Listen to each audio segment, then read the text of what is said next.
Hello guys, welcome to my YouTube channel, welcome to my new blog Sindhu की दुनिया। और आज मैं नेपाली में बात करूंगी क्योंकि यहाँ पे मेरे सामने एक लड़की है, सो क्यूट सी है, छोटी सी है। मैं उसके साथ नेपाली में बात करूंगी क्योंकि हम लोग एक ही जगह पे काम करते हैं। वो बात करिए, ओके। और ये है हमारा कैंटीन और ये लड़की बहुत बिजी है। ओह माय गॉड, कितनी क्यूट लग रही हो। माय गॉड, फिल्टर में देखो, रियल में भी क्यूट हो आप। अन्त बहिनी कति वर्ष भयो तिमी यता जब गरेको? म जस्ट 2 महिना। 2 महिनामा त्यहाँ नयाँ आएको है तिमी? यस। कस्तो लाग्यो दुबई तिमीलाई? Dubai already come to Dubai जस्तो लाग्छ। साँच्चै तिमीलाई कस्तो अर्कै देखेको हेर त आँखाहरू। राम्रो देखेको राम्रो देखेको है। अन्त फिल्टर हो नि त, फिल्टरमा राम्रो देख्छ। राम्रो देखेको मलाई साच्चै। अन्त सुन न, नदेख्नु मलाई। अन्त के भन्नु आँटेको थियौ? अन्तखेरि मैले अहिले बनाएको तिमीलाई खाना कस्तो लाग्यो? दामी एक नम्बर यो के रे काउली फ्लेभर चना भन्छ होला त व्हाइट चना। एक नम्बर एकदम मिठो टेस्ट, एकदम वाउ पर्फेक्ट। त्यसमा चाहिँ यो चिप्स हालेर दिँदाखेरि त लास्ट दामी भयो। हजुरले पकाएको खाना लास्ट दामी, फेरि फेरि खान पाऊँ यस्तो भन्दै हैन, लास्ट चाहिँ दामी। एउटा कुरा भन्न चाहन्छु, यो चाहिँ मैले यस्तो चाना बनाएर लिएर आएको थिएँ। अन्तखेरि बहिनीको चाहिँ 26 आवर्स ड्युटी अरे। म त सुन्दै तर्सेँ होइन, एकदमै छक्कै परेँ। अन्तखेरि अन्त बहिनीलाई पनि खानु भनेको, अहिले भरेको लागि लाग्छ भने अलिकति टिफिनमा किनभने यस्तो खाँदिनँ म। थ्याङ्क यू, यति दामी नहुनु अहिले माग्दिनँ किन भन त, यस्तो खाँदिनँ मैले, अलरेडी खाइसकेँ। बेलुका भएर त चिया बिस्किटहरू त्यस्तो खान्छन्। अनि फेरि भोलि ल्याउनु आज बनाएको आजै सक्नुपर्छ, भोलिसम्म खायो भने त मान्छे त त्यो मटन खायो यत्रो भएर म जस्तो हुनुहुन्छ नि, म ढिलो 60 किलो। बहिनीको नाम के भन्यो तिमीले? मेरो पुष्पा कार्की। पुष्पा कार्की, ऊ चाहिँ नेपालबाट हो। यस्तो राम्रो छ यो बहिनी होइन, मान्छे हेर्दा पनि राम्रै, मनको पनि राम्रै छ। Why are loving my friend. अन्त नेपालको बारेमा बताइदियो होइन, मैले उसलाई चाहिँ भनेको होइन, हाम्रो दार्जिलिङमा चाहिँ यस्तो हुन्छ लाइक दिस, यस्तो वाइ वाइ हुन्छ होइन, वाइ वाइ यसरी खोल्छ वाइ वाइ। त्यहाँदेखि यस्तो बजारमा चाहिँ त्योभित्र चाहिँ आलु दम हाल्छ होइन, त्यहाँदेखि त्योभित्र अचार हालेर चाहिँ यसरी मिक्स गरेर चाहिँ हामीले खान्छ। त्यो चाहिँ फेमस छ दार्जिलिङमा चाहिँ। आलु दार्जिलिङको वाला एउटै तिमीहरूकोबाट त हुन्छ हामीलाई वाइ वाइ, दार्जिलिङको होइन नेपालकै हो होइन। त्यसरी यसरी हालेर त्यहाँदेखि खान्छ, त्यो आलु मिमी भन्छ। यति साह्रो फेमस छ दार्जिलिङमा, के भन्नु। त्यस्तो तिमीहरूको नेपालमा के फेमस छ भनिदिएर त मेरो साथीहरूलाई। चटपटे, पानीपुरी, मोमो, 3 चिज लास्ट सबभन्दा फेभरेट चटपटे भनेर चाहिँ अलवेज बेस्ट। अन्त मैले यिनी बहिनीहरूको नेपालको, हाम्रो मेरो रुममेट पनि सबैजना नेपालकै छ होइन। चटपटे एकदमै टेस्टी हुन्छ, त्यस्तो चाहिँ हाम्रो इन्डियामा चाहिँ पाउँदैन। तर जस्तो नेपालीकोहरूले बनाउँछ नि चटपटे, हाम्रो साँच्चै इन्डियामा पाउँदैन, त्यस्तो मिठो हुँदै हुँदैन। इन्डियाको राष्ट्रिय खाना, इन्डियाको राष्ट्रिय खाना के भन्नु, जस्तै नर्मल, जस्तै यस्तो हो कि जस्तै म बिहारी होइन, हामी बिहारीहरूले चाहिँ ज्यादा राइस खान्छ, अन्त माछा खान्छ, माछा भात हो।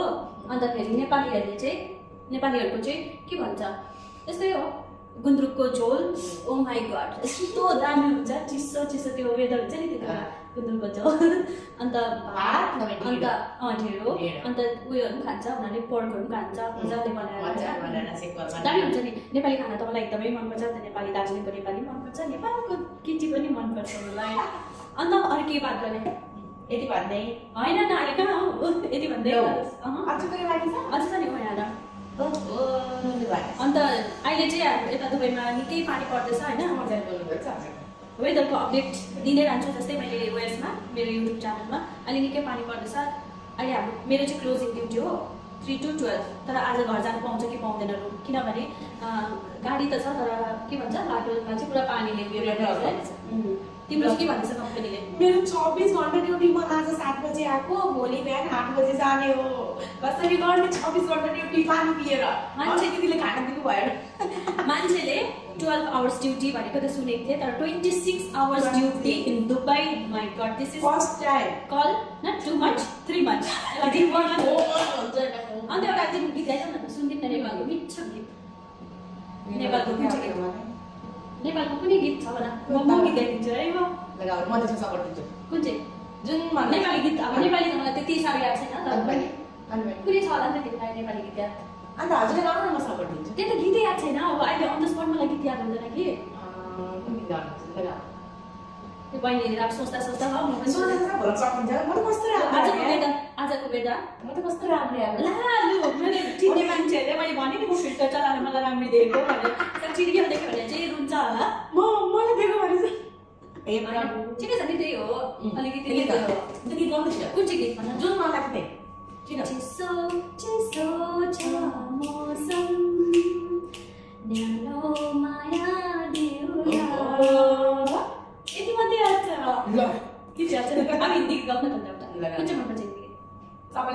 त म देखाइदिन्छु मलाई नै पर्खिरहेको चाहिँ भन्दाखेरि हजुर गीत त याद छैन अन्त हाम्रो चाहिँ अहिले ब्रेक हो होइन अब बहिनीको त मतलब भोलि जानु छ अब उसको ब्रेकै ब्रेक हो आज काम पनि छ बिचरा काम पनि छ उसको बस अन्त अरू के भन्नु अरू त्यही हो पानी परेको छ बहिनीले आफूलाई हेरेको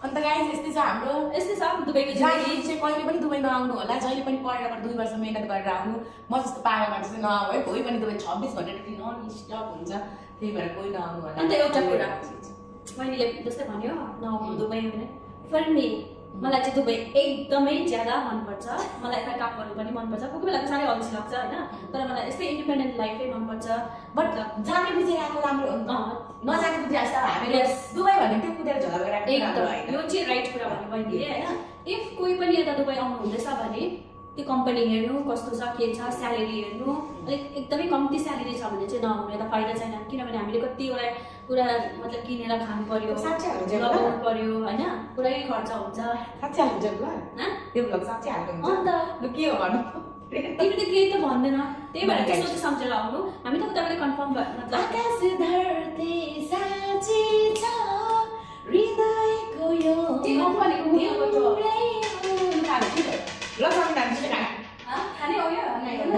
थ्याङ्क यू सो मच हाम्रो दिल चाहिँ लास्ट हेल्पफुल मायालु अनि एकदम सहयोगी मनको राम्ररी बोल्ने होइन न एटिट्युड देखाउने म यो पोस्ट छु यो छु त्यो छु भनेर हाइफाइमा पनि नहिँड्ने एकदम नर्मल मान्छे एकदम राम्रो मान्छे यो एकदम मतलब एकदम इमान्दार जस्तो हुन्छ नि जस्तो कोही आयो भने एउटा नेपालीले अर्को नेपालीलाई हेप्ने भन्नाले नै परदेश भन्छ है परदेशमा आएर नेपालीलाई नेपालीमा सपोर्ट दिनु भनेको यो जस्तो मानवता र इमान्दारिता अहिलेसम्म पनि देखेको छैन यति भन्दै आजको ब्लग यहीँ सकिन लाग्यो होला बट साह्रै राम्रो हुन्छ thank you so much thank you तिमी पनि त राम्रो छौ अन्त मैले तिमीसँग ब्लग बनाएको मसँग ब्लग म त्यो सबैसँग ब्लग बनाउँदिनँ मतलब हुन्छ नि मलाई यस्तो लाग्यो कि आज तिमीसँग कस्तो राम्रो देखेको म त हेरेको खास मान्छेले चाहिँ बुझ्नु पर्यो होइन जो पनि मेरो एकजना खास मान्छे छ मतलब मेरो साथी होइन केटी साथी नै हो खास मान्छे उसलाई चाहिँ मैले कति भन्छु म फिल्टरमा यस्तो जानु दिएको भनेर तर यो चाहिँ फिल्टर मायाले यो पहाड त्यो पहाड